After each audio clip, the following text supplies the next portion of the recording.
Boa noite a todos, encarnados e desencarnados. Estamos aqui reunidos para mais um estudo, né? E pedir para que a gente tenha uma noite iluminada e que a gente, terminando os nossos trabalhos, possa voltar para casa também mais gratificante do que quando chegamos. Então, vamos elevar o nosso pensamento e fazer uma oração. Pai nosso, que estais no céu, santificado seja o vosso nome, venha a nós o vosso reino, seja feita a vossa vontade, assim na terra como no céu. O pão nosso de cada dia nos dai hoje, perdoai as nossas ofensas, assim como nós perdoamos a quem nos tem ofendido, e não nos deixeis cair em tentação, mas livrai-nos de todo o mal, pois teu é o reino e a glória. Hoje nós temos a honra do nosso palestrante, Luiz Henrique, que é da casa, né? Que o tema é interessantíssimo. Conhece-te a ti mesmo. Boa noite. Luiz. Boa noite, meus irmãos, encarnados, desencarnados. Está gripado, Paulo? Então, o tema que nós pretendemos falar essa noite é Conhece-te a ti mesmo. É um tema interessante, ele se encontra na nossa doutrina, no Livro dos Espíritos, lá na introdução, Kardec aborda esse tema. Aliás, no Evangelho segundo o Espiritismo, na introdução. Kardec ainda aborda esse tema no Livro dos Espíritos, na questão 919. E, meus irmãos, vocês já se fizeram a pergunta, eu me conheço? Eu realmente me conheço? Nós evidenciamos no nosso dia comportamentos que nem sempre estão de acordo com nossas atitudes. A psicologia ela faz diferença entre comportamento e atitude. Atitude é aquilo que nós temos entronizado, que vai ao encontro das nossas crenças, dos nossos valores, aquilo que nós realmente acreditamos. E comportamentos é aquilo que nós exteriorizamos. Nem sempre nossos comportamentos são de acordo com as nossas atitudes. Dizemos, neste caso, que nós estamos agindo, a psicologia diz isso, em dissonância cognitiva. Mas o que interessa isso para o Espiritismo? Interessa que nós temos que fazer a pergunta, a nós espíritas, temos que fazer a pergunta, qual a medida do meu autoconhecimento? Já pararam para pensar que nós não nos conhecemos a fundo? E isso pode ser evidenciado nas pequenas coisas, né? Os nossos sentimentos nos levam, muitas vezes, a fazer determinadas coisas que, logo a seguir, ou no final do dia, ou em algum momento qualquer, nós nos arrependemos. Poxa, por que eu fiz isso? Você fez isso porque você não se conhece. Se você se conhecesse, já tivesse identificado aquela má tendência, ou a tendência a fazer aquilo que você mais tarde se arrependeu, você não teria feito. Uma senhora idosa, ela falava o seguinte, ela dizia assim, se um dia for assaltada, Deus me livre, eu vou cristalizar, eu vou paralisar, de tanto medo que eu tenho de uma situação dessa. Conversando com uma outra senhora, mais jovem que ela, que dizia, eu não, se eu for assaltada, eu vou reagir, não tem esse negócio. Eu não deixarei levar meus pertences assim facilmente. Muito bem, as duas, enquanto conversavam exatamente sobre esse assunto, passou um menino e furtou a bolsa da mais nova. O que aconteceu? A mais nova, que dizia que reagiria, não deixaria levar os seus pertences, etc., cristalizou, como a gente diz no popular, colou as placas. A mais velha, num rompante, correu atrás do menino que acabara de roubar a bolsa da sua amiga e deu-lhe uma bolsada no menino, desequilibrando ele, surpreendendo-o, a ponto dele entregar a bolsa, tipo assim, toma a bolsa, velha louca, e foi embora. Tá? Então vejam que nenhuma nem outra agiu como acreditava que agiria, dando provas de quê? De que não se conheciam. Então é disso que nós vamos procurar falar no dia de hoje, tá? O conhece-te a ti mesmo. Essa frase, ela está lá no Livro dos Espíritos, mais tarde, ainda nessa palestra a gente vai falar, mas ela tem origem lá na Grécia Antiga. Tá? Ela estava escrita no pórtico do deus Apolo, na cidade de Delfos, conhece-te a ti mesmo. E era interpretada, é um aforismo, né? Aforismos são ideias transmitidas em pequenas frases. E esse aforismo estava lá. E ele era reconhecido pelos gregos, isso no século IV a.C., tá, pessoal? Como um oráculo. O que vem a ser um oráculo? Uma mensagem do próprio Deus. Então, conhece-te a ti mesmo era uma mensagem do deus Apolo, o deus da beleza, da razão, da verdade. Muito bem. Em Atenas vivia Sócrates. Tá? E um dia um amigo do Sócrates pregou uma peça para ele. Foi até Delfos, no templo de Apolo, dirigiu-se à sacerdotisa, a Pitonisa. Pitonisa era a sacerdotisa. Era uma pessoa encarregada de fazer a ligação com o Deus. Era essa a tradição grega. E perguntou a ela, quem é o mais sábio da Grécia? Pitonisa entrou no templo, voltou e falou, é Sócrates. Ele voltou e falou para Sócrates, né, que ele era o mais sábio da Grécia. Ele não acreditou. Porque para ele, que não sabia a resposta a perguntas básicas que nós até hoje também nos perguntamos. Quem eu sou? Quem nós somos? De onde eu vim? De onde viemos? Para onde eu vou? Para onde vamos? Não poderia ser o mais sábio. Mas justamente aí estava a sua sabedoria. Em reconhecer, e vem dele uma frase que também se tornou famosa na história, só sei que nada sei. É de Sócrates. Sócrates teve um discípulo chamado Platão. Tá? Por que eu estou falando de Sócrates e Platão? Porque tanto um quanto o outro é recepcionado por Kardec na doutrina espírita. E Platão, o pensamento de Platão era expresso, tá? Ele criou a teoria da alma, teoria das almas. Então Platão ele tem uma importância significativa para o espiritismo, e é interessante estudar Platão, na medida em que ele reconhecia o princípio vital, o princípio espiritual, o princípio individual. O princípio vital, aquele que dá e conserva a vida. O princípio espiritual, aquele que proporciona a obtenção do conhecimento, do saber. Tá? E o princípio individual, aquele que diz que você é único. Você é único. E mais, Platão introduziu a ideia da imortalidade da alma. Platão era reencarnacionista. Ora, reencarnacionista? 4 séculos antes de Jesus Cristo? Sim. Ele acreditava que você, ao morrer, não morria. Continuava vivo em espírito e poderia reencarnar. Mas aí reside uma grande diferença em relação ao espiritismo. Ele acreditava na metempsicose, ou seja, que você poderia reencarnar como um animal. Se necessário fosse, Deus julgasse necessário você reencarnar como um cachorro, como um cão, como um gato, até mesmo como uma planta, para pagar as suas dívidas. Então isso não fecha com o espiritismo, porque Kardec nos coloca que nós somos criados a partir do princípio inteligente, Deus, né, soberanamente justo e bom, e somos um ser único, e pela pluralidade das existências vamos reencarnar como seres humanos, ok, pessoal?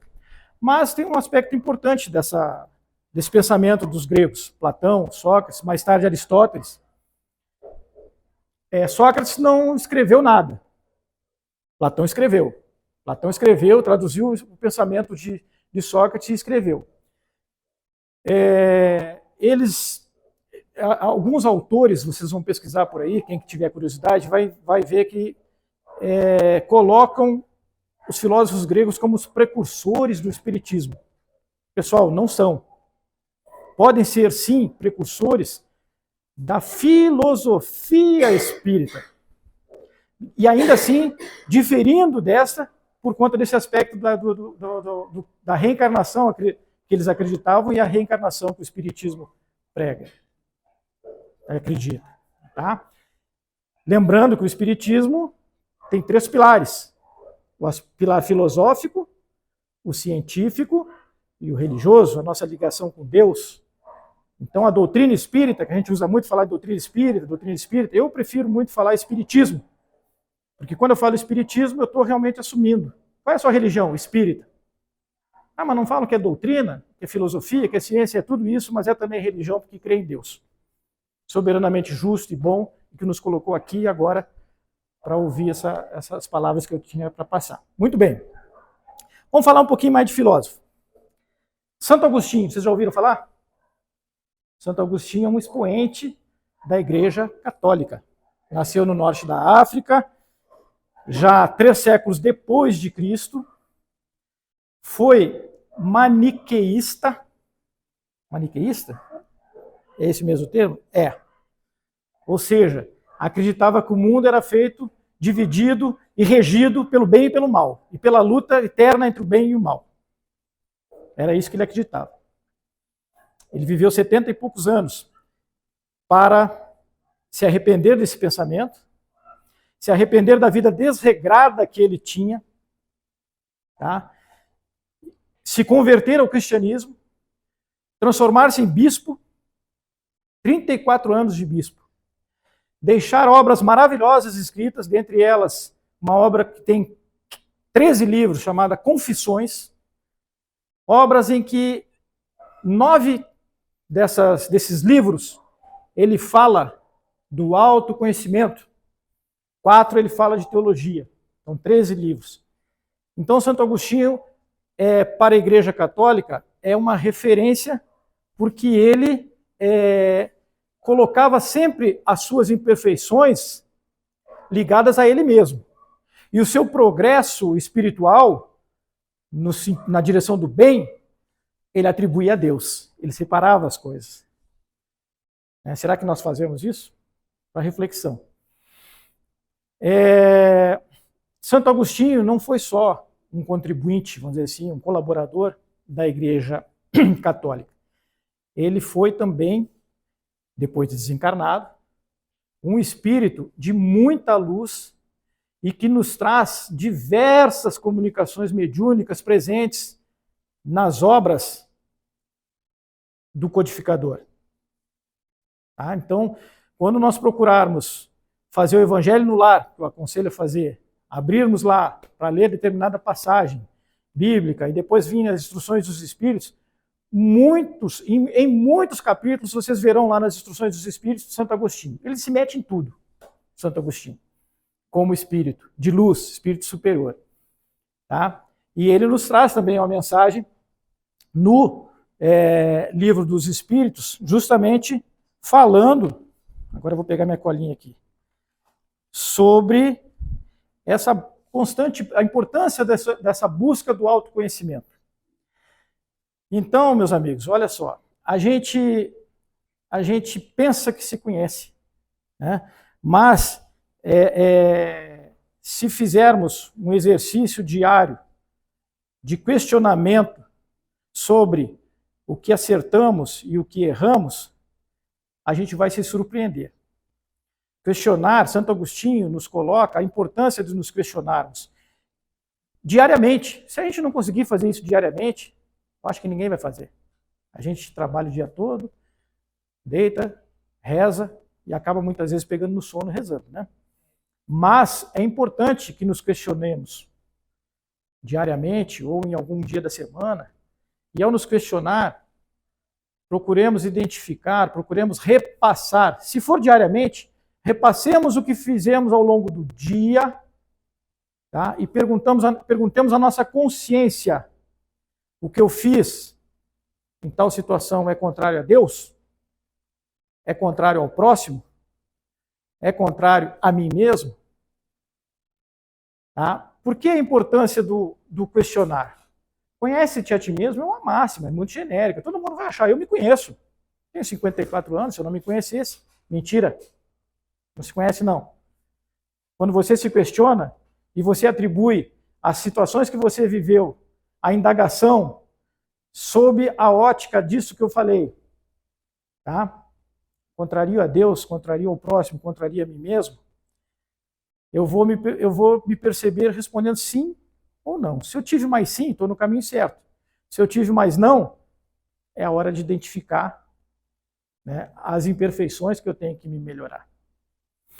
Então, eu vou me permitir aqui ler rapidamente a questão 919, já que eu falei de Sócrates, falei de Platão, da importância deles, a base filosófica para o espiritismo. Eles buscavam o autoconhecimento, né? No tempo deles, a maneira deles, contextualizado para o conhecimento, para o nível de entendimento, de evolução daquela sociedade. Aliás, o nível de entendimento deles era tão questionável que Sócrates foi assassinado, foi condenado à morte pela democracia grega, ateniense, pelo Conselho de Cidadãos, porque ele saiu a questionar e a botar a minhoca na cabeça dos jovens, como eles diziam naquela época, fazendo com que os jovens pensassem e tentassem se autoconhecer, descobrir qual era a sua essência, de onde vinham, qual era a razão de estar ali, se existia algo mais além daquele corpo carnal ali, e acabou que ele foi condenado à morte por isso. Falamos de Santo Agostinho nos traz uma resposta interessante a uma indagação de Kardec na questão 919 do Livro dos Espíritos. Está lá no livro 3º, capítulo 12, as leis morais. Tá? Então o Livro dos Espíritos está dividido, eu sempre gosto de falar, porque isso é doutrina, isso é coisa boa para a gente estudar, pessoal. Tá? Então são as quatro partes lá do Livro dos Espíritos, né? A primeira parte, o livro 1, das causas primárias, o livro 2, do mundo dos espíritos, o livro 3, das leis morais e o livro 4, das consolações. Então, das leis morais, vem a pergunta 919. Qual é o meio, Kardec pergunta, qual é o meio prático e mais eficaz para se melhorar nesta vida e resistir aos arrastamentos do mal? Um sábio responde o espírito, que por acaso é Santo Agostinho, tá, pessoal? Um sábio da antiguidade vos disse: conhece-te a ti mesmo. Kardec prossegue: compreendemos toda a sabedoria dessa máxima, porém, a dificuldade está precisamente em se conhecer a si mesmo. Qual é o meio de o conseguir? Responde Santo Agostinho: fazei o que eu fazia de minha vida sobre a terra. Ao fim da jornada, eu interrogava minha consciência, passava em revista o que fizera, e me perguntava se não faltara algum dever, se ninguém tinha nada a se lamentar de mim. Foi assim que consegui me conhecer e ver o que havia para reformar em mim. Essa é a resposta de Santo Agostinho. Então, pessoal, existem situações, né, que a gente tem que se perguntar, tem que se indagar para se conhecer. O amor próprio. Todos nós temos amor próprio, né? Mas o amor próprio, cuidado, ele é o disfarce que releva as nossas falhas, releva nossos pequenos deslizes. Confere? Esse é o amor próprio. O orgulho.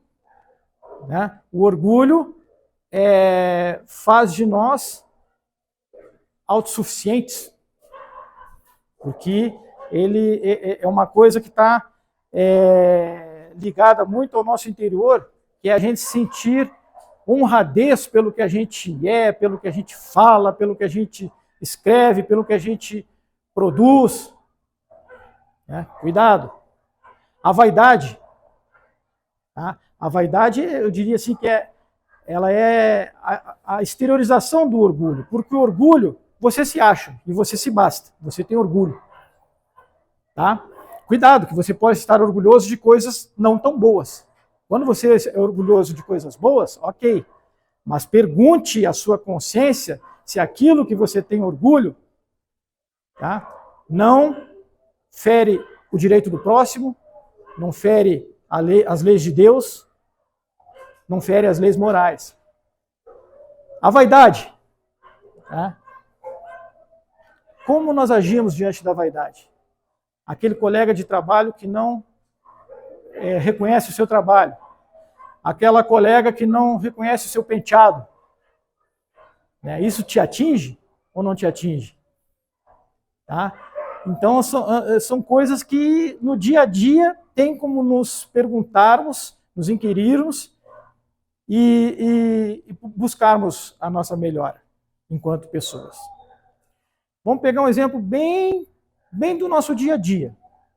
Tá? Ao acordarmos, né, nós damos graças a Deus pela vida?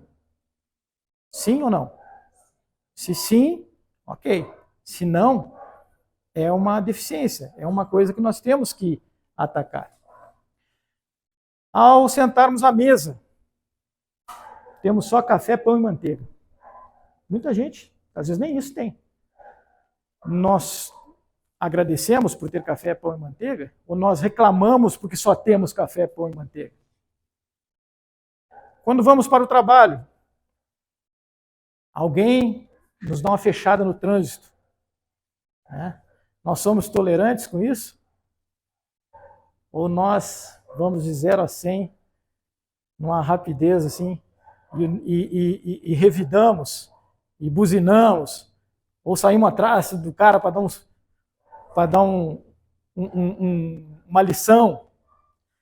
Então, nós somos ilustres desconhecidos de nós mesmos.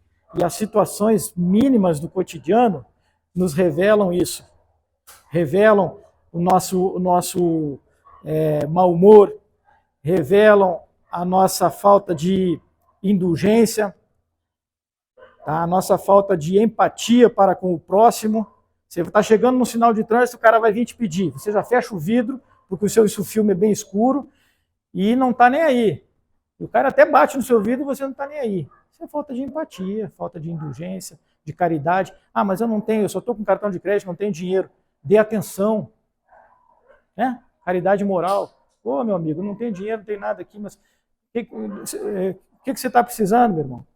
Você mora onde? O que você está fazendo pedindo na rua? Por que você está pedindo? Às vezes é um venezuelano.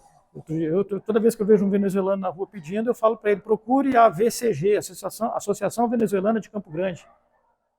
Eu trabalho com o pessoal aí de interiorização de venezuelanos e conheço essa ONG, e ela é muito boa, não sei se alguém aqui conhece, e ela ampara os venezuelanos que vêm sem segurança socioeconômica, que é uma coisa que a Operação Acolhida do governo federal proporciona aos venezuelanos. Eles vêm com segurança.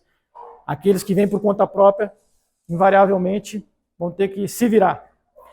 Então, são coisas do cotidiano que a gente tem que, em algum momento, pessoal, parar e se perguntar se a gente está fazendo o certo, se a gente está se a gente está seguindo os ensinamentos de Jesus Cristo, no sentido de amar ao próximo e a Deus. Né? Amar a Deus sobre todas as coisas é o próximo como a si mesmo. Estou amando o próximo, lembrando que o mais próximo sou eu mesmo. Depois o outro. E Deus é responsável por todos nós. Deixa eu ver o que mais que eu tinha para falar aqui.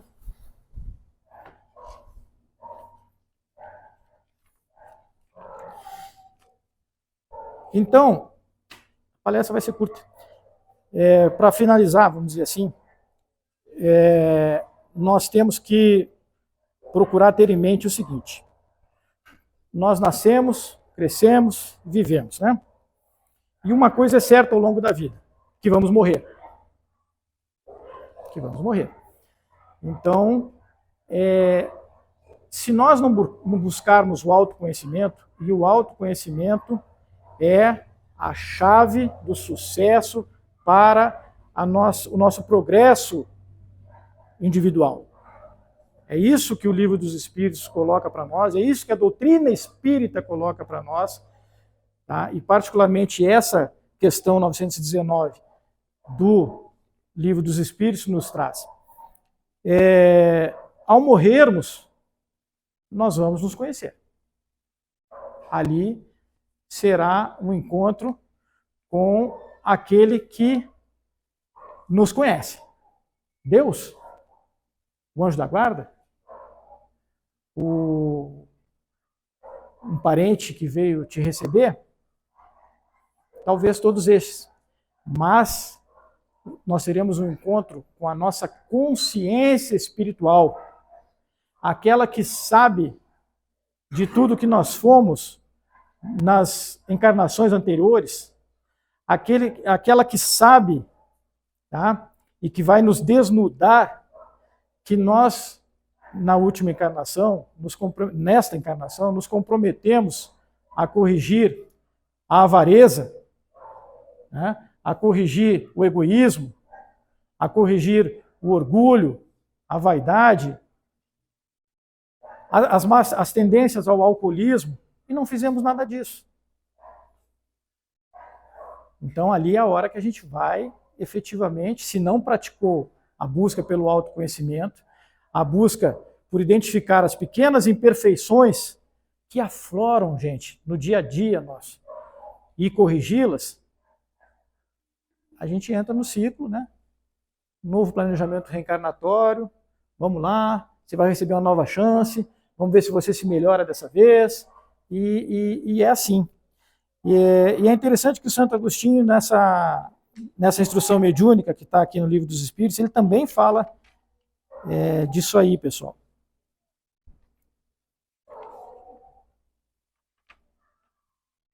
Olha aqui, ó. Então ele fala do questionai, né? Questionai. Questionai, portanto, e perguntai-vos o que fizestes e com qual objetivo agistes em tais circunstâncias. Se fizestes alguma coisa que censurais em outrem, se fizeste uma ação que não ousaríeis confessar. Perguntai-vos ainda isto: se aprovesse a Deus me chamar neste momento, reentrando no mundo dos espíritos, onde nada é oculto, eu teria o que temer diante de alguém? Então, é essa a frase aí que a gente deixa para reflexão de cada um dos irmãos, tá? Lembrando aí que nós fomos criados e estamos aí nessa encarnação, para nos melhorarmos.